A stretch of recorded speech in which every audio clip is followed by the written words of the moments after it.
Anarcon of Freebie MNL. Yay! Birthday ni Jim Pila 2 days ago. Hi James, stand up. Happy birthday. Kung hindi to si Julia, favorite mo. Yeah. Correct. Okay. Okay.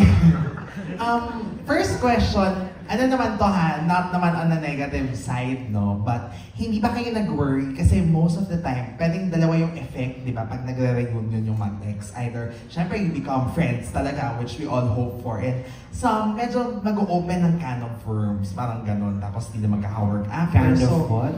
Can of worms. Mga, siguro mga unclosed keme, ganyan. Hindi ba kayo nag-worry na baka mayroong ganong sitwasyon? May mga mauungkat na ano, may mau-open na issues, Joshua. Issues. Issues. Hindi ba kayo nag-worry na may mabubuksang issues? Or naka-ready na kayo or naka-gear na kayo na okay, this will be a fun set, happy reunion. Ini-idiomatic expression naman kasi tayo. Ini-idioms tayo ni JP. Feel ko ready na kami kasi unang-una hindi rin namin tatanggapin kung hindi kami ready. Actually naman. Kasi diba, parang bakit namin gugustuhin na masaktan kami dito sa pelikula? Parang sobrang sadista naman natin sa sarili natin. Diba? Parang I think ready na kami bago pa namin kaya. It's been 5 years na din diba? Tagal na, marami na nagbago and yung ibang-iba na, right? Yeah, in a good way. In a good way. Yeah. Ikaw, Julia, Ano po yun? addition to that? Saan ba? Doon sa question. sa mau-open na mga kung hindi ka ba nag-worry? can of worms. Hindi naman, I don't think it was worry. Honestly, I was just really excited to reunite with Josh, work with him, and work with Derek Peterson, our cast, our writers that, you know, I've worked with Kukay several times also. So it was more excitement. I think ang ganda ng mindset namin lahat coming into this project na we all had one goal, and I think that made us bond even closer because of that one goal. And then Julia, coming from that viral video, no? What? Hindi, ito naman ano lang, parang... Ready lahat sila, yun yung tuloy. Hindi, ang ganda kasi na narating nyo na yung ganong sitwasyon na pwede na siyang pagtawanan, gawing joke. So parang through the years na, yun nga, nagkaroon ng something, tas pwede kayong magka-work ulit ngayon. Paano nyo na-achieve or na-prepare yung sarili nyo to be in that situation na pwede nyo na siyang pagtawanan and you can work together harmoniously? Yeah. Sorry. I feel like parang may understanding na kami na even if we don't talk about it, parang okay na sa amin kasi tagal na parang happy na kami sa posisyon namin sa buhay ngayon. And then parang ang gusto na lang namin mangyari ngayon is parang ma-retain yung friendship namin, di ba? Diba? So sayang kasi diba parang iba na rin yung understanding natin sa isa't isa. Yes, agree. Tama yung sinabi ni Josh. Okay. Thank you so much and so congratulations. Thanks, James. I mean, Happy birthday ulit. happy birthday! Okay. Happy Gusto mong birthday. tanungin ko to na ano. Here's a question kasi ang maganda to pero parang feeling ko nasagot na so hindi ko na itatanong. Charot. For Joshua, Josh, sa palagay mo ba hindi makaka-apekto sa relasyon mo, sa real girlfriend mo, real life girlfriend mo, ang pakikipagtambal mo kahit di pa parang nasagot niyo na hindi, you don't have to tell. Hindi naman.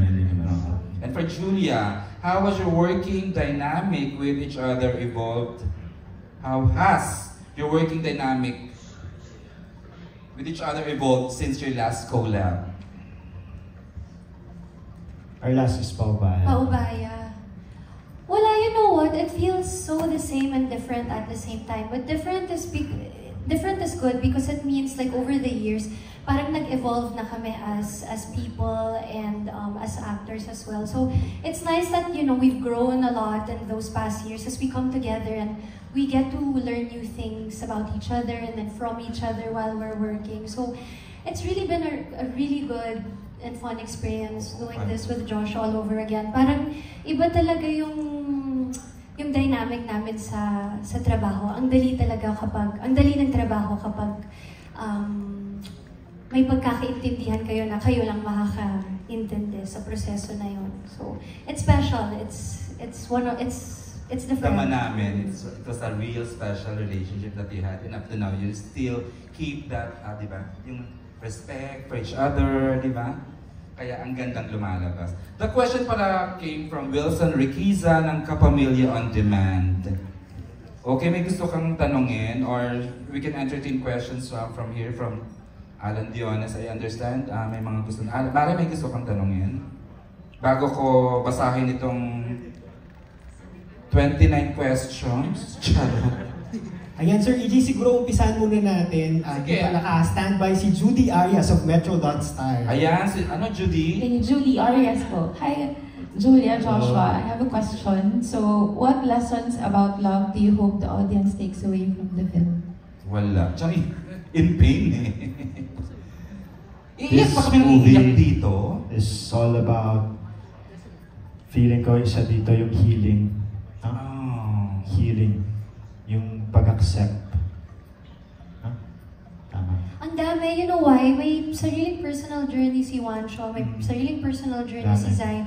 And even all of our characters here in the movie, we all have our personal journeys na nakikita talaga namin yung isa't isa. Para kaming reflection lahat ng isa't isa. We all have our different pains and our different joys. So, but tama si Josh, it's healing, it's letting go, it's accepting, it's setting free, it's really gonna be an emotional roller coaster ride in this film. And yeah, excited kami na guluhin ang buhay niyo for 2 hours. Just kidding. Yeah. Tama po yan.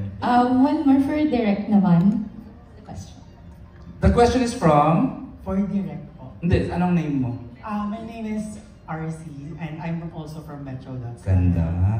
Thank you. Pinagandaan tayo ni RC. Thank you po. And my question po for direct is, why did you choose to shoot in Naga? What is special about Naga and how does the location enhance the story? I've been meaning to ask, di ba may iba rin binibigay yung landscape ng Naga, di ba, Direk? Are you a Bicolano?